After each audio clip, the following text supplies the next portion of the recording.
Sale, pues. A ver, vamos a ver. Pues vamos a arrancar con un tema nuevo, ¿no? Ya la vez pasada dimos la parte de detección de luz, ¿no?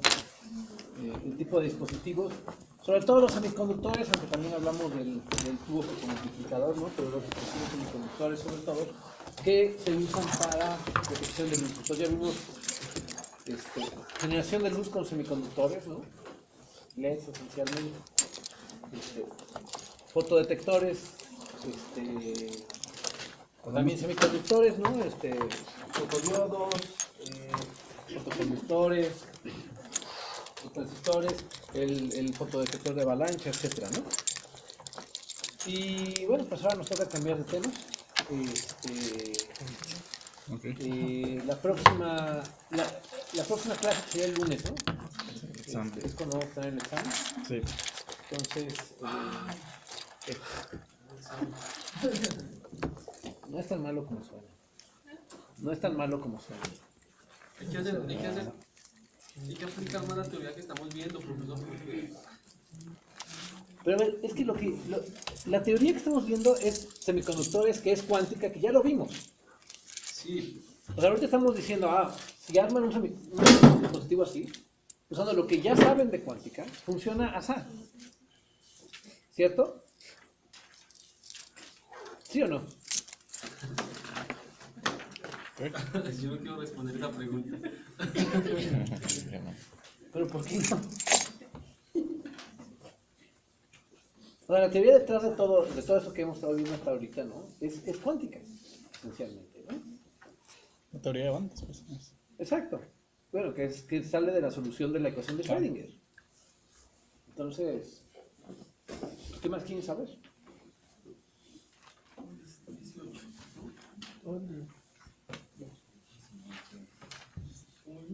Bueno, a ver. De nuevo, tenemos que ver todavía un tema más que se supone que entra todavía en este examen, ¿no? Sí, claro, lo que vamos a ver hoy. ¿Fibra óptica? Qué Fibras ópticas, bárbaros. sí. 18 de marzo. ¿Qué pasó? Bueno, a ver, vamos a ver. ¡Feliz cumpleaños! Listo. ¿Feliz cumpleaños? ¿Quién es cumpleaños? Feliz cumpleaños.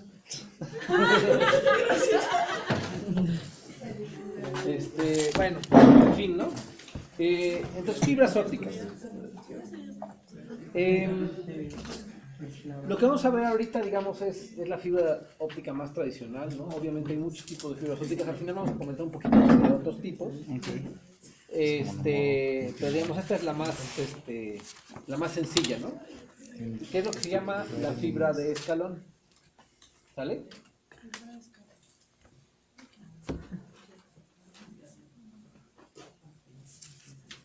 Ahora, antes de entrar directamente en fibras, vamos a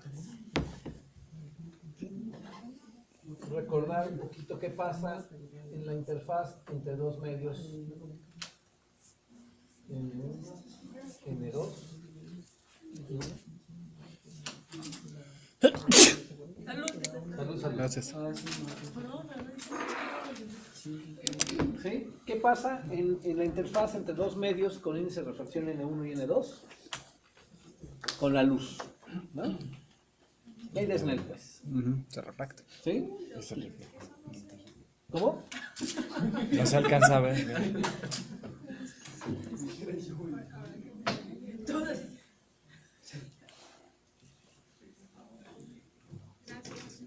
A ver si Es la interfaz.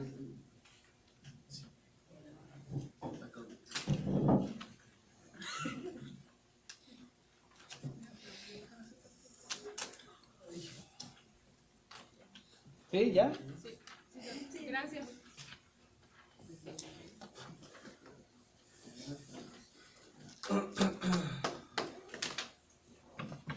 ¿Sale? ¿Sí se acuerdan de eso? La regla que siguen los ángulos con los índices de refracción. Y entonces vamos a ver, ¿qué es esto que llamamos una fibra de escalón? Bueno, esencialmente, ¿sí? ¿Alguien sabe? ¿Qué es esto de la fibra de escalón?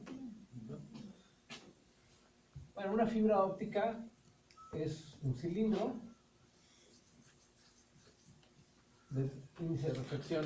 Déjenme ver, pongo los índices de reflexión correctamente.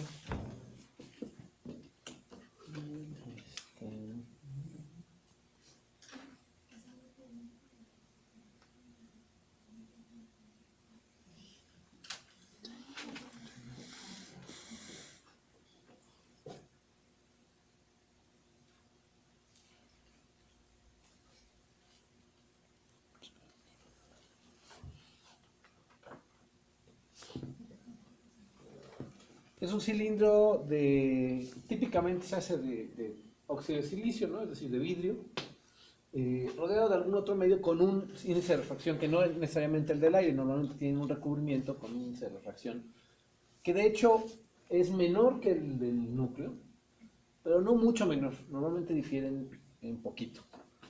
¿Sale? ¿Sí estamos hasta ahí? Sí.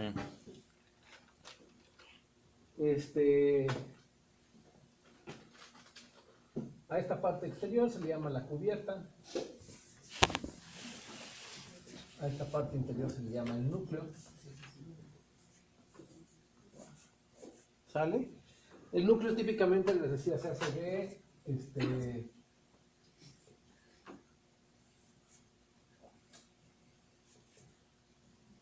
óxido de silicio y a veces se dopa con algún material, con algún metal, ¿no? Titanio, germanio, boro, etcétera, ¿no? Y con eso lo que se logra es, al poner cantidades pequeñas de estos materiales, es aumentar o disminuir su índice de reflexión. Bueno, normalmente lo aumenta en realidad, ¿sale? Entonces el óxido de silicio pues, tiene un índice de reflexión como de 1.4, ¿no? O por ahí. Y con esto pues, lo pueden elevar un poquito más, ¿sale? ¿Sí?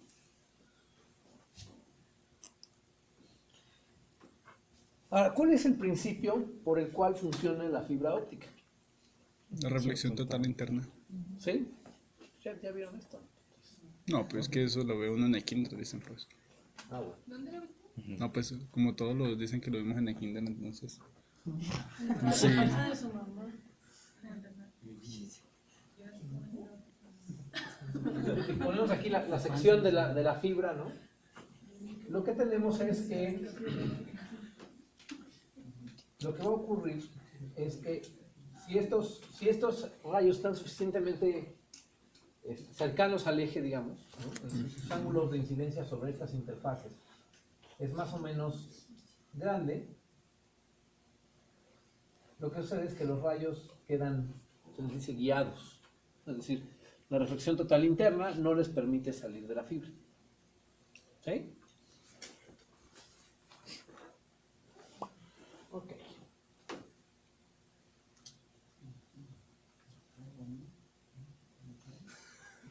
Bueno, vamos a definir un parámetro que va a ser útil, que vamos a llamarle delta, que va a ser igual a N1 menos N2 entre N1.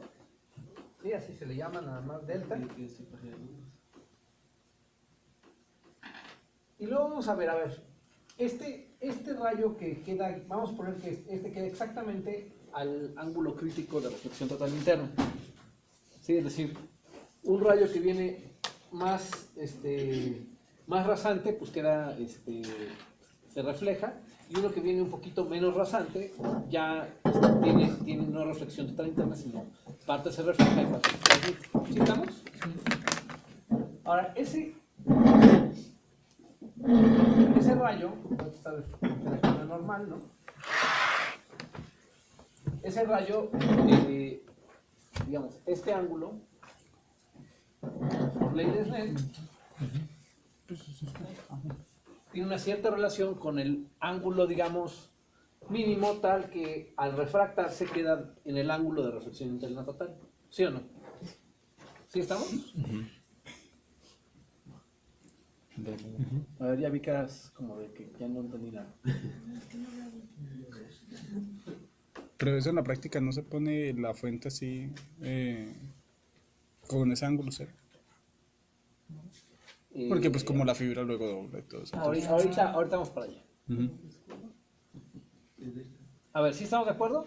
O sea, el ángulo este, para que haya reflexión total interna, ¿no? Está relacionado con este ángulo de acá, que es el ángulo de refracción de un rayo que entró a cierto ángulo a la cara, digamos, esta cara plana de la fibra. ¿Sí estamos? ¿Hasta ahí? ¿Sí? Entonces, a ver, ¿cómo se relacionan todos esos ángulos, no? Aquí hay muchos ángulos. Está este de acá, este de aquí y este de acá. Ujú. ¿Sale? Y lo que queremos es, digamos, ahorita vamos a ver el caso al límite, es decir, cuando este es exactamente el ángulo crítico. ¿Cuál? ¿Cómo? ¿Cuál? Pues vamos a ver qué ángulo tenemos que poner aquí, tal que me genere exactamente el ángulo crítico acá. Ujú. ¿Sale? Ok. Sí, como que se diferencia entre los rayos que al entrar a la fibra quedan guiados y los que no. ¿Sí estamos de acuerdo? Sí. ¿Sí?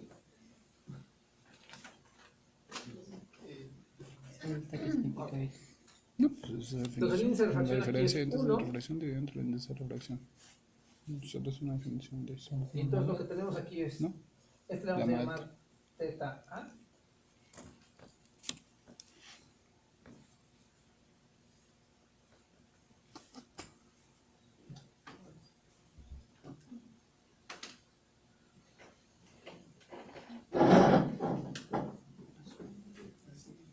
Entonces, 1 por seno de teta A, ¿no? Es igual a,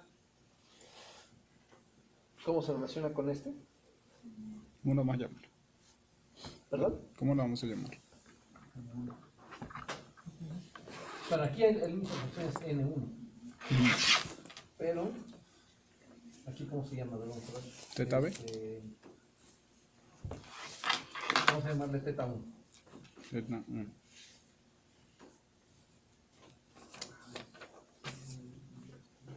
Entonces esto sería N1 seno de teta 1, ¿cierto? Ahora, ¿qué relación guarda este con este? Este de acá. ¿Ese sería qué?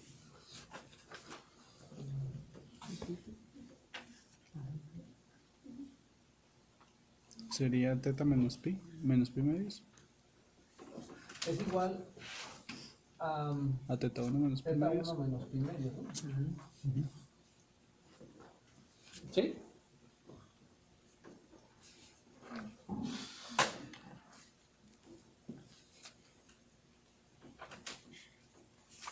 ¿Y eso cómo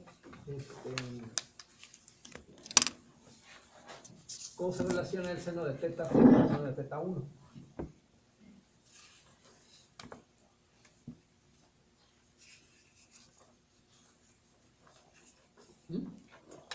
¿Cómo se relaciona aquí? El seno de este con el seno de este.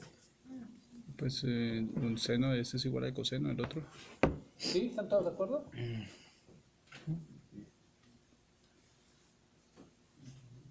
¿No? Sí, sí, no, implementar. Sí, porque no hay más porque el corrimiento de pi medios. Pues sí, ¿no? ¿Cómo se relacionan teta C? No, seno de teta c. Seno de teta C y seno de teta 1. ¿Sí? Entonces, N1 es seno de teta C, ¿cierto?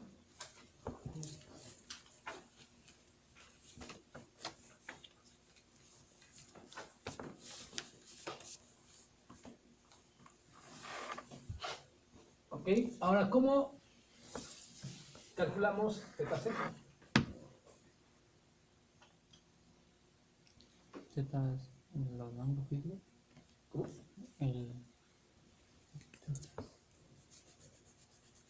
El ángulo de refracción interna total. No, es cuando el ángulo de incidencia es 90. Para, Más bien cuando el ángulo de refracción es 90. bueno, ¿Sí? Entonces, a ver, vamos a ver, ¿eso cómo es? ¿Cómo sería? Aquí tengo N2, ¿no? N por el seno de teta C es igual a N1, N1 por el seno de teta C es igual a seno de N2. teta C, va a ser igual a qué? N2. A N2, ¿no? Ok. Entonces, seno de teta C va a ser igual a N2 entre N1.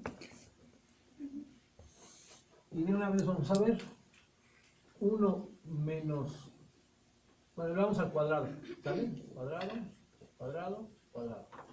¿Sí? Tenemos 1 menos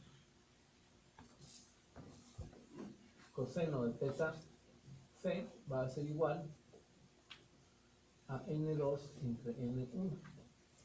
¿Cierto?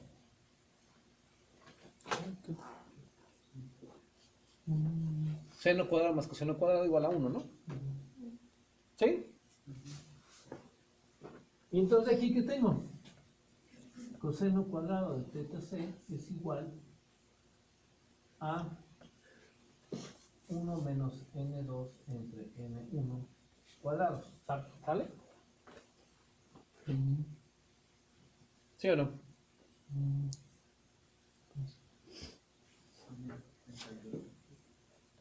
¿Cómo? Antes preguntábamos qué es lo que era el delta. La delta es un número que yo definí. Una X. Sí, así le llamo, ¿no? Nada más. ¿Y esa definición alguna vez aparece en algún libro? Sí, ahora lo vamos a usar. Sí, claro, en todos los libros. Todo lo que tenga que ver con fibras ópticas, ese número sale por todos lados. ¿Pero tiene algún nombre? Delta.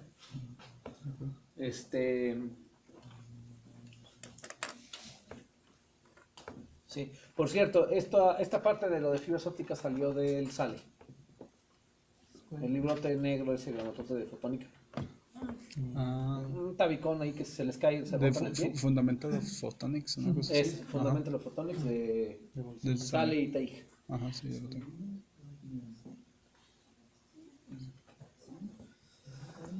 ¿Sale? Sale.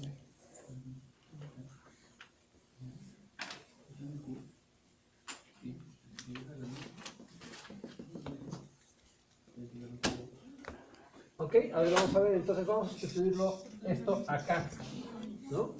Entonces tengo que seno de teta A va a ser igual a N1 por 1 menos N2 cuadrado entre N1 cuadrado raíz, ¿cierto? Ok. Ajá.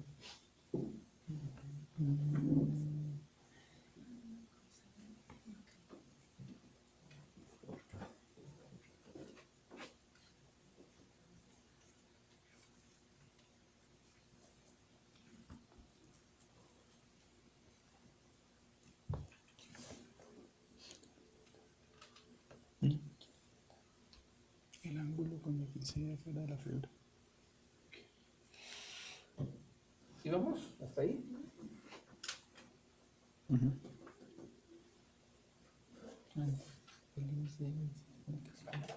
Ah, claro, fuera es aire.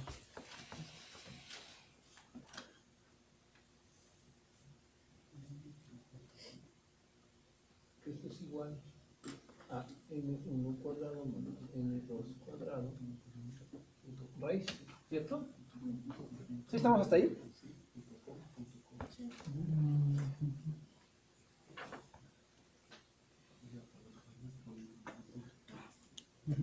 correcto. Ok, entonces tenemos que teta A va a ser igual al seno inverso de N1 cuadrado menos N2 cuadrado raíz, ¿cierto? Así tiene una pinta de... ¿Sí estamos hasta ahí? ¿Sí?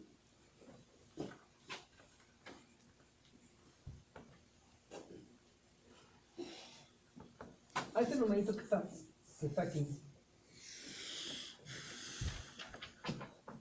le vamos a llamar ¿Es un defecto de dispersión? Ah, no. bueno, se denota NA, es la apertura numérica, así le vamos a llamar. ¿A cuál, perdón? A este. N1 cuadrado menos N2 cuadrado raíz.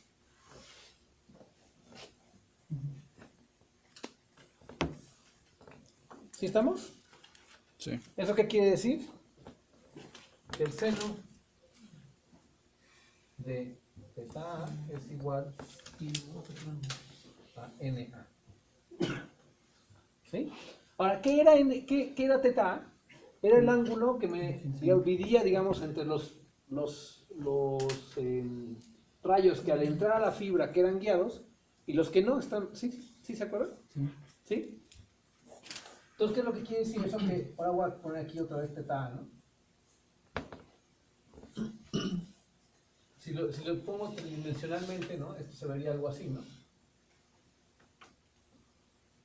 Donde aquí está una especie de cono, donde aquí hay teta A y aquí teta A, ¿cierto?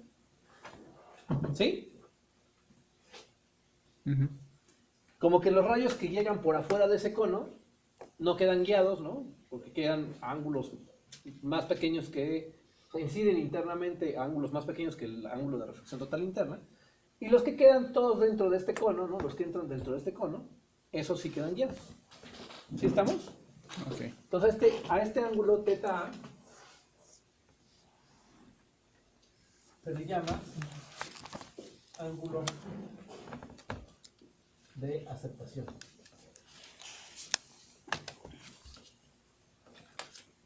¿Sale?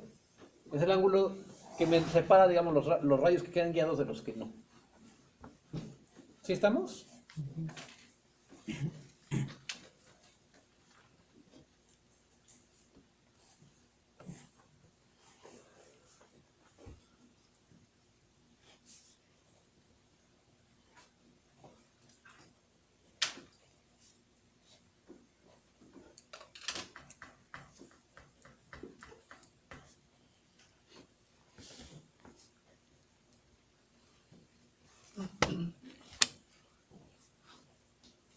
Por cierto, para ángulos pequeños, bueno, en el caso de ángulos pequeños o diferencias de índice de refracción pequeña, esto se puede aproximar por N1, 2, salud, al cuadrado. ¿En ángulos qué? Digo, Para ángulos pequeños, ¿no? Que además es casi siempre es el caso, ¿no? ¿Ok? ¿Cómo? ¿Por qué? A ver, pues haz la cuenta, ¿cuánto da? 2 por esto, pues es 2n1 menos 2n2, ¿no? Al cuadrado, ¿cuánto queda? Cuadrado primero más el doble producto primero por el segundo más el cuadrado Queda- segundo. Menos, en fin, ahí con los signos. Sí. Ajá. ¿Para cuánto queda esto al cuadrado? Quedaría Queda 4 veces 4 por N1, n1 cuadrado menos 2n1 1 N2, Los 4. n2 más N2 al cuadrado. más n2 cuadrado, ¿no? Dividido entre n1 cuadrado.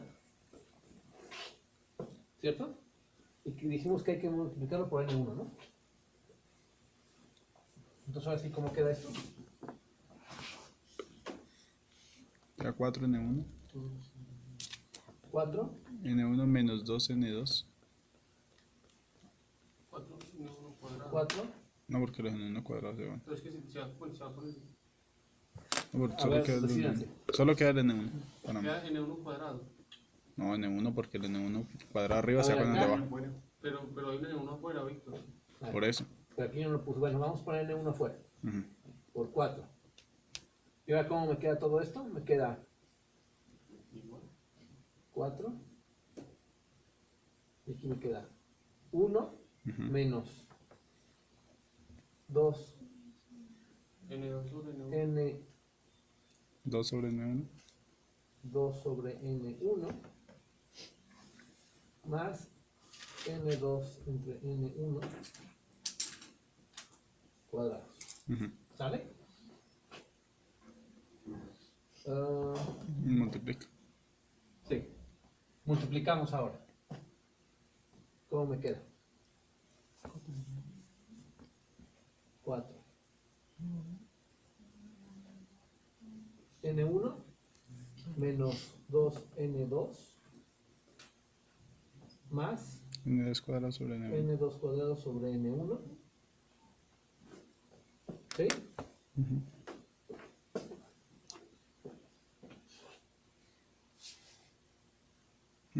¿Sí vamos hasta ahí?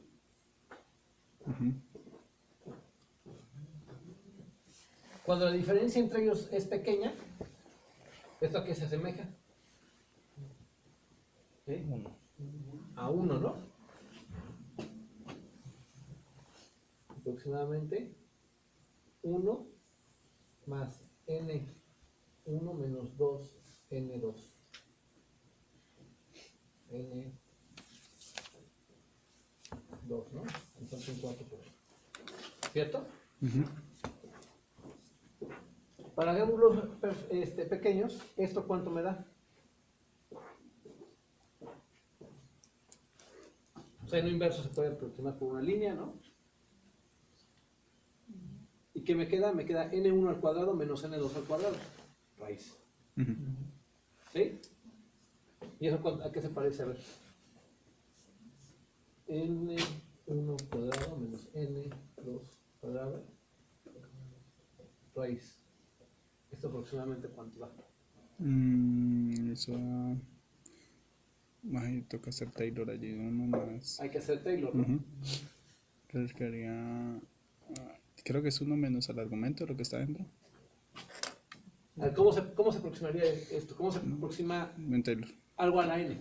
Yo no tengo que hacer la derivada. Entonces, no. Y luego se evalúa en cero. n1 multiplicado por 1 menos n2 entre n1 al cuadrado, ¿no? Raíz. ¿Cierto? Sí. ¿Sí? ¿Esto cómo se aproxima? No, esto no se aproxima. Esto es igual, exacto. ¿Cómo se aproxima? Manteca. 1 multiplicado por 1.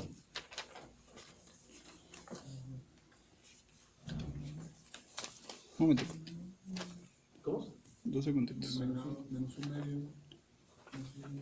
Menos un medio. Por esto que está aquí, ¿no?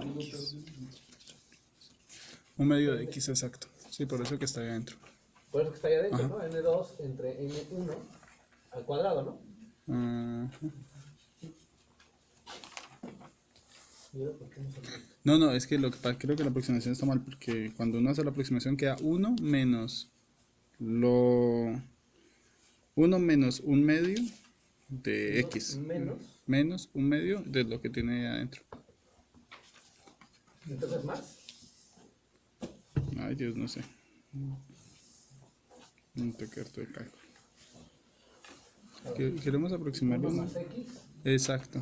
No, pero tenemos 1 menos X. Pero tenemos 1 menos 1 X. menos X. Ajá. A la 1 menos. Exacto. Entonces la primera derivada igualada en 0, eso da 1. Porque la primera derivada... Primera derivada. No, la derivada 0, digo. Que eso da 1 simplemente. Ok, 1. La segunda derivada es un medio de eso a la menos un medio es un evaluado medio en 0. a la menos un medio. Evaluado en 0. Entonces da un medio de X. Sí, o sea, haga la derivada. La derivada da un medio Un medio. de eso a la menos esto un medio. A la 1 menos X a la menos un medio. Pero lo evalúa en 0. Porque estamos haciendo... Evaluado en 0. Ajá, eso da un medio, por pero... menos uno. Claro, y multiplicado por X, porque esa es la aproximación en series. X, exactamente. Sí, señor. Entonces, me Eso. queda esto evaluado en 0, Que da un medio que da menos un medio. menos un medio por X. Por X. Un medio de X. Y ahí lo dejamos, pues no, a no ser que quiera hacer la aproximación de más orden. Entonces queda 1 menos, ahí le falta un 1. Entonces estamos bien, ¿no? Creo que le falta un 1.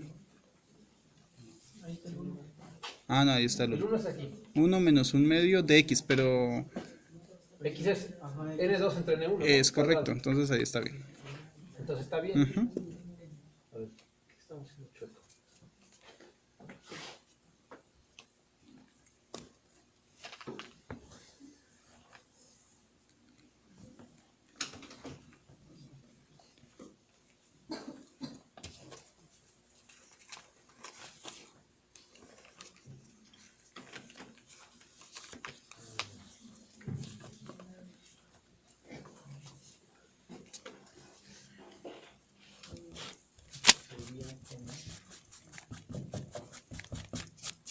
Ok, no, algo estoy haciendo esto.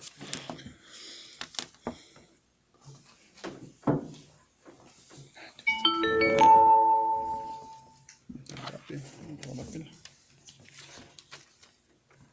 Arriba noche. ¿Qué pasó?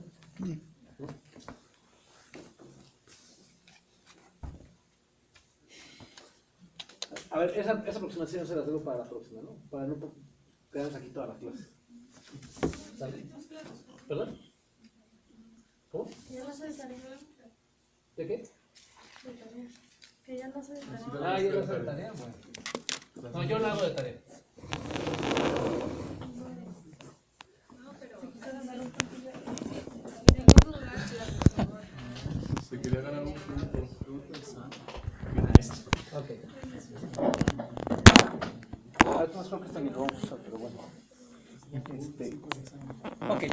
Ahora, esta es la parte geométrica, puramente geométrica de la fibra óptica, ¿no? Es decir, la parte que me cambia, digamos, que me define la diferencia entre el ángulo de aceptación y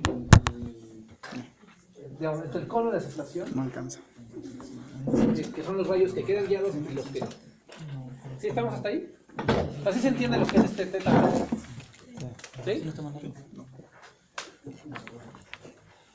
Ok. Ahora, ¿cómo se comporta la radiación dentro de la fibra? La luz, pues.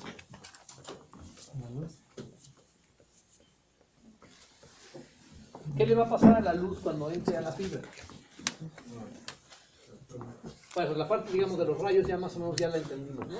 Que es esa, la parte geométrica propiamente. Pero la luz no es simple, o sea, digamos, la aproximación de rayos es algo muy simplista. ¿Qué pasa con la radiación cuando entra la fibra óptica? ¿Como onda o qué? Como onda. Interfiere. Interfiere, pues seguramente habrá algo de eso, ¿no? No, o sea, ahí, sí, a uno allí mira las componentes de campo eléctrico, justamente la tangencial, la otra, y hay unas que se pueden propagar y otras que no, si mal no recuerdo. Tangencial. O sea, Bueno, ¿cómo averiguamos? No le traten de adivinar. ¿Cómo le hacemos para saber qué es lo que pasa? O sea, según alguna medición de Bueno, pero ahorita no estamos en laboratorio, estamos en No, clases pues, de teoría. definimos de que incide una onda electromagnética con un campo eléctrico en una cierta dirección, por ejemplo. Y miramos cómo se propaga ese campo eléctrico en la superficie, ¿no? Sí, En no, cada la pregunta superficie, más bien la es, interfaz. ok, ya sabemos que los que están aquí adentro del cono quedan guiados, los que no, eso ya está claro, ¿no? Ahora, ¿qué pasa con lo que sí entró? Esa es más bien la pregunta. No puede, no alcanza. Probablemente se atenúe un poco mientras está viajando, ¿no? Depende de la fibra, y si es una buena fibra, pues seguramente debería no atenuar mucho, ¿no? Ok, pero ¿qué le pasa a la radiación ahí adentro? de paz.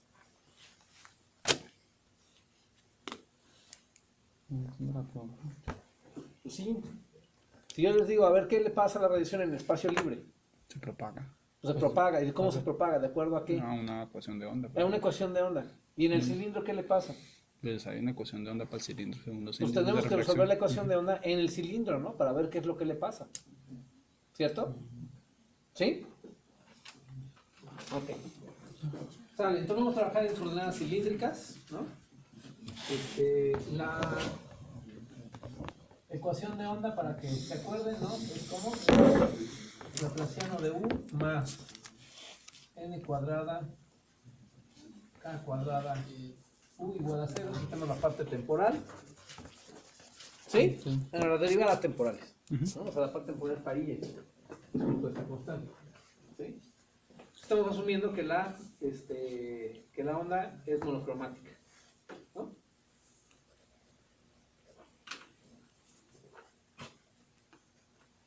¿Ok? ¿Cómo se ve el Laplaciano en coordenadas esféricas? Obviamente todos se lo saben, ¿verdad? De memoria. Sí, Jason. En cilíndricas, perdón. Ajá. ¿quién le preguntó eso? Pues se lo está preguntando el profe. No, ¿Qué hubo? antes lo preguntaron a alguien. Alejandro, ¿sabes?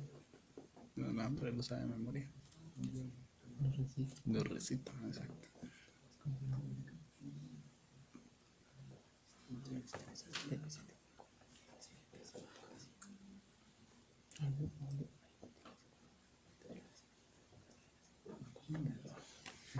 Sí, pues, obviamente en el kinder todos vieron eso. En maternal. ¿Sí?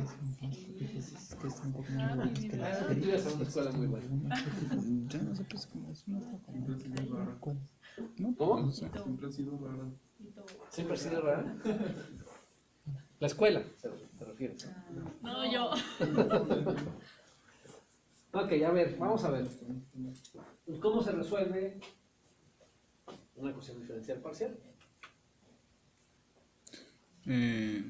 Pues si suponemos que la función es de separable, entonces. Separación de variables, ¿no? Ujú. Y de una vez, a ver, fíjense. La parte en z, ¿qué va a ser? La dirección de propagación. Bueno, ya sabemos que es z. La parte en z de la solución, ¿qué va a ser? Senos y cosenos, ¿no? Esencialmente. O sea, ven la forma, ¿no? No tiene nada, es una ecuación armónica, ¿no? La parte en phi.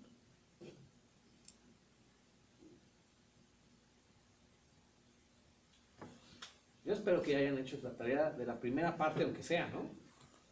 La del examen que ya fue. Ahí venían ejercicios de esto. Pues también. También, ¿no? Pues es igual. Segunda derivada respecto a phi es todo lo que parece. ¿No? Es una ecuación muy sencillita, No. la que resulta. Entonces, de una vez, ¿no? Para no hacer toda la talacha tan complicada, U igual a una parte radial, que es la que tenemos que averiguar ahorita, que depende de R, E a la menos I, L phi, E a la menos I, beta z, ¿no? Bueno, ahí están unas constantes de separación, ¿no? L y beta. ¿No? Ahorita vemos qué pasa con ellas. ¿Sí estamos? ¿Qué pasó? ¿Sí o no? ¿Sí?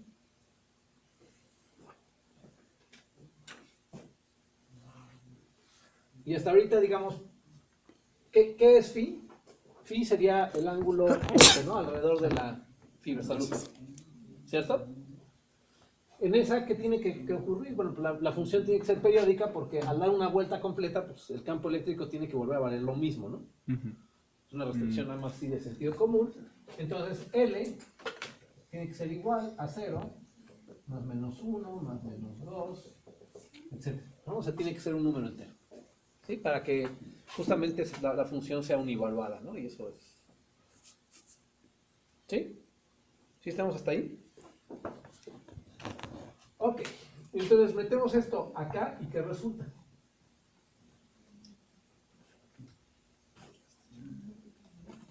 ¿Cómo?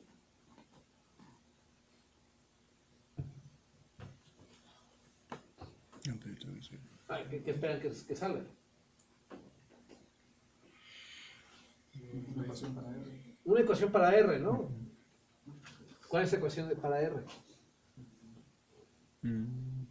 ¿Ahí qué quedaría? Ya no voy a escribir las exponenciales, ¿no? Porque al final dividimos entre las dos exponenciales. Y esas aparecen en todos los términos, ¿cierto? Entonces ni las voy a escribir. Aquí queda ¿qué? R bi'prima, ¿no? Que es la segunda derivada de R respecto a R. ¿Sí? Luego acá queda más 1 entre R. ¿Sí? R prima, ¿cierto? Luego queda más, ya sí, viene la parte más complicada, ¿verdad? La segunda derivada respecto a z, ¿qué es lo que hace? Me saca un menos i beta, ¿no? ¿Y eso cuánto da? Un beta cuadrada, ¿no? Menos beta cuadrado. Queda un menos beta cuadrada. Ujú. Luego lo meto a esta parte de acá y me queda ¿qué? Un menos L cuadrada entre R cuadrada, ¿cierto? ¿Sí? Y luego me queda un N cuadrada K cuadrada, ¿no? ¿Cierto? Déjame ponerle K0, ¿no? No, para no se me ocurre. La K es la K en espacio libre, ¿no?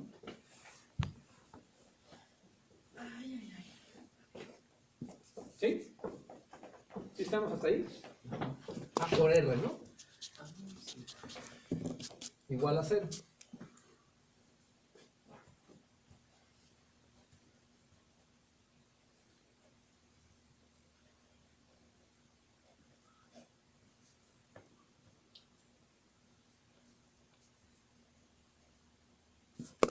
Y por supuesto todos reconocen esa ecuación diferencial, ¿no? ¿Cuál es? No. Sí tiene R allí. Esa ya es como en preescolar 2, ¿no? No, eso tiene una carga de Bessel o cosas así, ¿no? Presentamos el fin de curso en preescolar.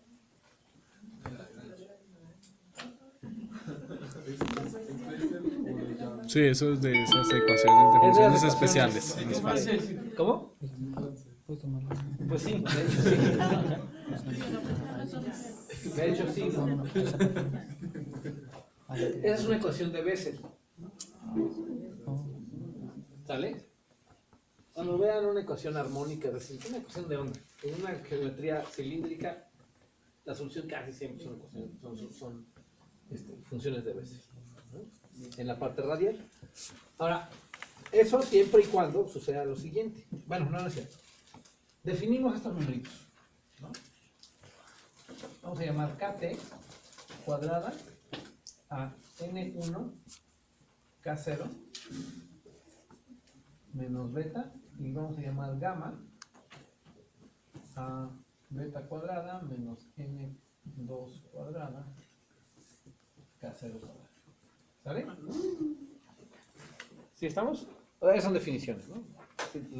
Es nada más para no andar cargando todo esto en la talacha. ¿Sale? Caso T. ¿Cómo? Caso T. La R de R resulta entonces que las funciones de Bessel ya no son polinomios. Recuerdan que todas las que nos han salido hasta ahorita de estas eran polinomios, ¿no? Las funciones de Bessel no son polinomios, o sea, se puede escribir en expansión de Taylor, pero la expansión es infinita. ¿Sale? Entonces son otro tipo de funciones, se llaman las funciones de Bessel. Y las soluciones, ¿se acuerdan? Tienen que ser, para una ecuación diferencial de segundo orden, pues tiene que haber dos soluciones linealmente independientes. Una se llama J, L, K sub T, R, para R menor que A, y la otra que es linealmente independiente se llama K sub L, gamma R, gamma R, para R mayor que A. En realidad, las soluciones deberían de ser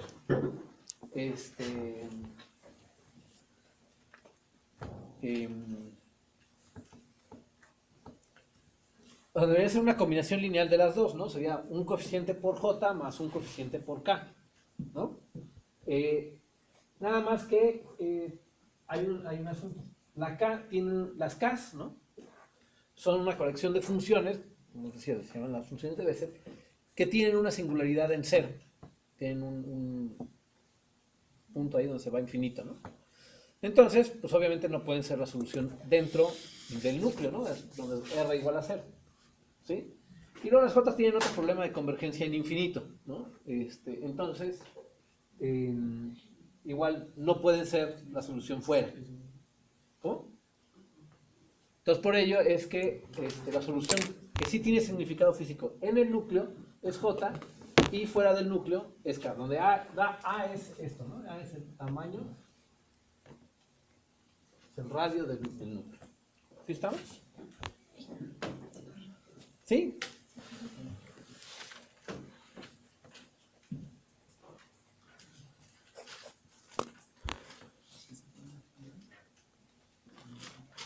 Ahora, ¿alguna vez habían oído hablar de estas funciones? La J y la K de Bessel. Bueno, las J y las K de Bessel, porque acuérdense, aquí hay un subíndice L, ¿no? ¿Cómo? ¿Sí las habían oído? Kinder 3, ¿no? Probablemente. En primaria. Ah, tienes como para primero de primaria. No, a ver, no, ya en serio. A ver si alguien no había oído hablar de estas funciones. Sí, las de